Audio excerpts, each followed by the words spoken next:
So how do we actually connect our Gamesir G7 SE here to our Mac? Well, the easiest way to do so, and I will highly recommend you to actually use, if you have one, a USB-C to USB-C cable, because it's just gonna make your life a lot easier when connecting it to your Mac. You can of course also use the original one, but the problem is that the original cable has this USB end, and quite often your Mac will not have an USB. If it does, perfect, you can just insert it via USB. If it doesn't, use this USB-C to USB-C cable. It's gonna be a lot easier for you. So one of the ends needs to go into your Gamesir G7 SE controller here, so just insert it right here. Make sure that it actually is in place here, of course.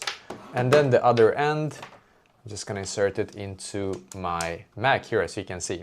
So you have to also click on allow. You can see Gamesir G7 SE here. It wants to be allowed. I'm just gonna reinsert it here again and then click on allow. So once I have clicked on allow, then what I'm going to do is very simple. I need to actually go into Steam now. So you need to get the Steam application here, and then you should be taken to a page very similar to this. Now on Steam, what you're going to do, you're gonna click on Steam, where it says Steam right here. Hopefully you can see okay.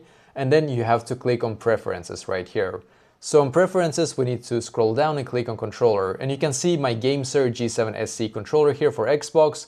This one here it's recognizing it, but we need to click on Begin Setup. So you need to set this controller up here now on Steam, and after you have done so, you should be able to start playing games on your Gamesir G7 SE on your Mac. But also sometimes you have to click on the Xbox button to be able to turn it on, just so you know. But yeah, basically that is exactly how to connect it.